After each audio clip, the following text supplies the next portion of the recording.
أعزائي المشاهدين، عقد في العاصمة الرومانية بوخارست المؤتمر 37 للجمعية الرومانية للجهاز الهضمي. تلك الجمعية أنشأت سنة 1958، وطبعا كانت مصر متواجدة بوفد عالي المستوى. كان متواجد البروفيسور الدكتور وحيد دوس، استاذ الكبد بجامعه القاهرة، ورئيس اللجنه القومية لمكافحة الفيروسات الكبدية. وكان ايضا الاستشاري البروفيسور الدكتور باسم امين، استشاري الكبد بالمعهد القومي للكبد. وكان ايضا البروفيسور الدكتور شادي مراد. وتحدث الدكتور وحيد دوس محاضرة عظيمة جدا وضح فيها ألقى نظرة عن الفيروس سي في مصرنا الحبيبة، وحجم المشكلة اللي بتواجه مصر، وازاي مصر ان هي قدرت تتغلب عليها، ازاي ان هي حددت الاهداف، ازاي الخطة اللي عملتها مصر للقضاء عليها، وايضا البرنامج القومي للدولة عملته، وايضا ازاي بتتم عملية حصر الاعداد والتسجيل عن طريق الانترنت والفحص في عدة مراكز واماكن مختلفة. واطلع الناس على التجربة المصرية، والناس طبعا ذهلوا جدا وما كانوش مصدقين ازاي مصر قدرت ان هي تتغلب على عدد كبير جدا، تقريبا حوالي من 830 ألف شخص إلى مليون تم علاجهم خلال سنة. لو تبص حضراتكم ان العالم كله عالج 1.5 مليون خلال سنة، مصر تقريبا حوالي 1,000,000 شخص. هي ديت مصر، وعظيمة يا مصر. تعالوا نستمتع ونشوف المحاضرة أيضا التي كان تبعتها وسائل الإعلام، التلفزيونات العالمية ومحطات التلفزيونات والإذاعة، وأيضا الصحف، وأيضا كان برنامج الفراعنة كان متواجد هناك. تعالوا نستمتع ونشوف المحاضرة. C antibody in 2008 was estimated to be about 15%. The HCV RNA positive indicating active viremia was about 9.7%. So we estimated in 2008 we had about 6.3 million Egyptians with active viremia. In 2015 we did another survey. The prevalence went down to 10% antibody positive, 7% PCR positive, and we estimated in 2015 there are about 5.5 million Egyptians with active hepatitis C viremia. And the prevalence increases with age, so the age group between 0 to 15 has very low prevalence and goes up to the age group between over 50, where we have a very high prevalence, can reach up to 40% in some areas in Egypt.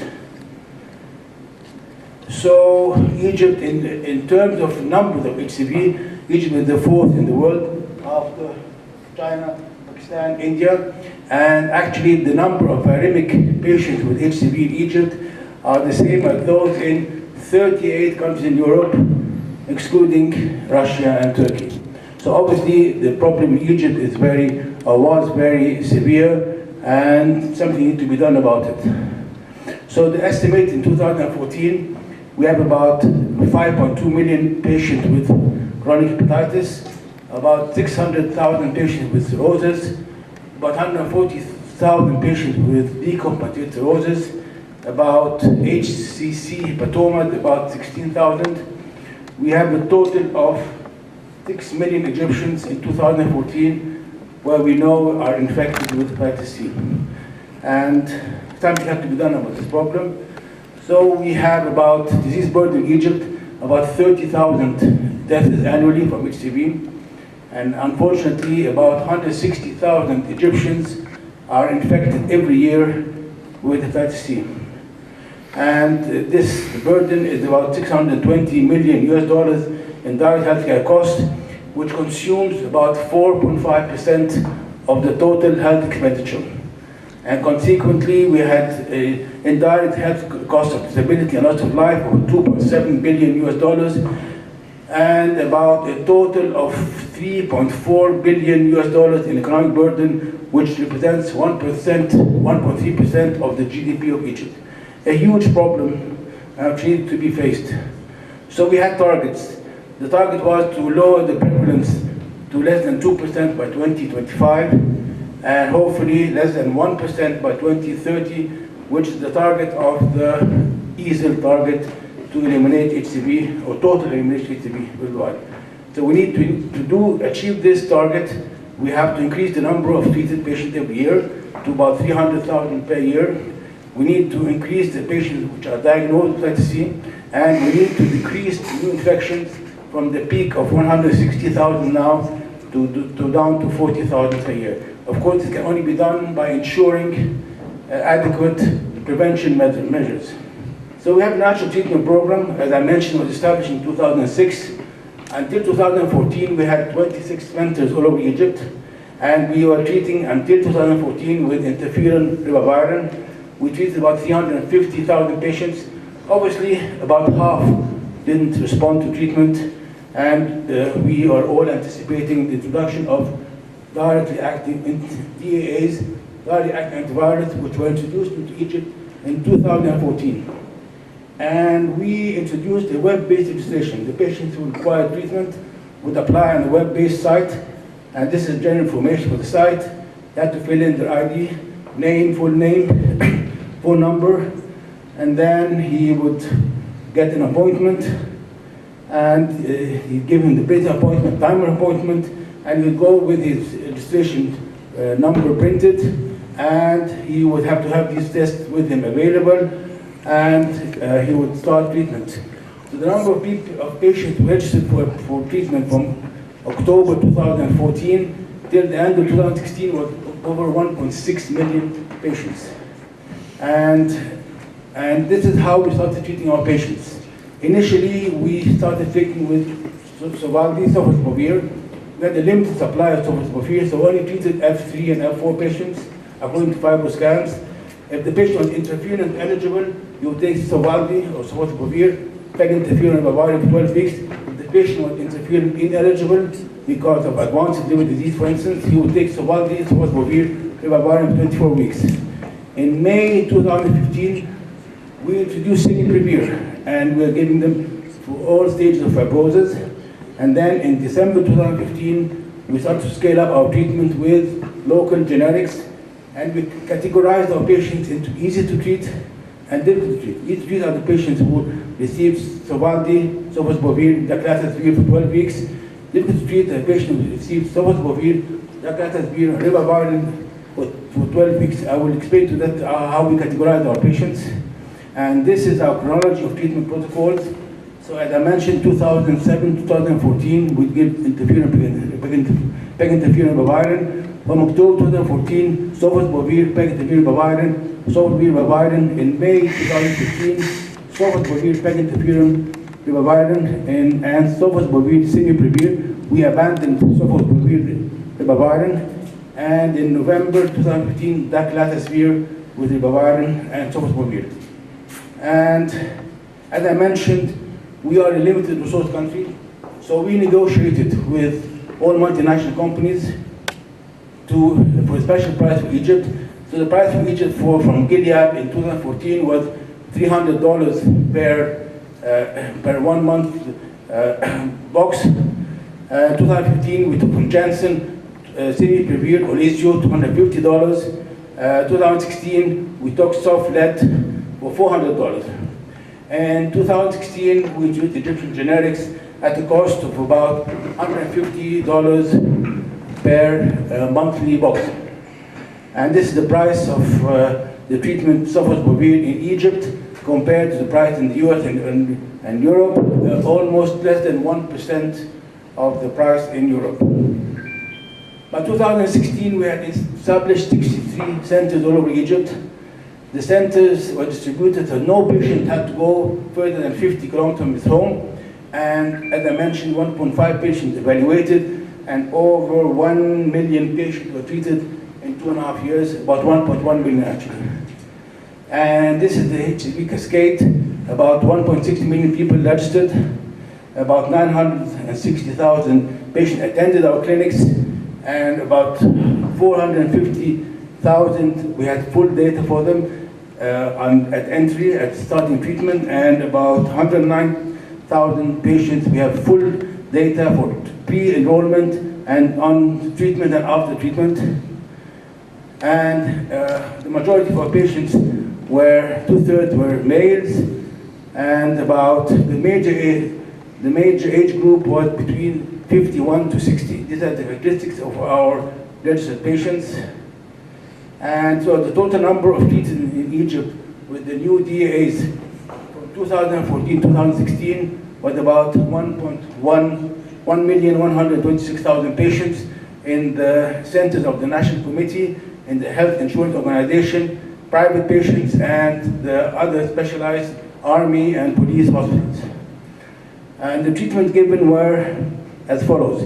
We started with soft riba, soft 7%, 10%, about 10% received Simsoft, Olisio, and Sofosbuvir. Then the majority of patients now in Egypt receive soft Dacla and soft Dac riba. About 70% now have received this combination, which has given us excellent results actually. And who has paid for all this? The government, either through the National Committee, NCCBH, or through the Health Insurance Organization, Egyptian Health Insurance Organization, undertook about 80% of the cost of treatment. And this is the price we have in Egypt. For full treatment cost of soft riba, 24 weeks is $1,000, and it's going down until now. We have saved for Egypt, if we had taken the price in Europe of $23 billion between the price we have in Egypt and the price you have in Europe. And what are our results, the outcome of DA treatments? The first treatment is soft PEG and soft PEG riba was an SVR of 90, sustained bar response of 95%. The soft riba 24 weeks is 70%. And as I mentioned before, we abandoned soft riba on its own. Then we give Sofosbuvir, Olisio, Simiprevir, have an SVR of 96%. The soft DAC 12 weeks, 98%. Soft DAC riba, 97%. And finally, the total SVR is about 95%. Remarkable outcome, remarkable results at very low cost. In my mind, everybody should be given access to treatment. As you see, the results are so good. And we categorize our patients according to liver fibrosis into easy to treat and difficult to treat. Easy to treat are the patient has a serum albumin of less than 1.2, bilirubin 1.2, and albumin over 3.5, a platelet count over 150,000, and iron R less than 1.2, and no previous treatment, naive patients. The difficult to treat on the other side are any of the serum bilirubin over 1.2, and albumin less than 1.5, a platelet count less than 150, and previous treatment experience, failed treatment before. So in the beginning, as I mentioned, we started treating in 2014, mainly difficult to treat patients. Now the majority of our patients in 2016 are patients who are in blue, easy to treat with a very high response rate. And this is FDR treatment in different SVR, sustained bar response, in different treatment protocols in relation to liver status. So if you are easy to treat, are slightly easier to treat than people who are difficult to treat, but the outcome in even difficult to treat is very good, an SVR of over 90%. And this is the SVR in relation to if the patient is experienced or naive. This is a very big, very important point. Obviously, patients who have failed treatment before have a less response than patients who have never been treated before. So we have an overall response rate in patients who have naive about 97%, in patients previously experienced treatment or treatment failures about 90%. We do have lots of challenges in Egypt. We need to find our patients. I think it's a similar problem here in Romania, that we know now that we have about 6 million Egyptians who are infected with HCV. We have treated the patients who are aware of the diagnosis, so we need to find our patients.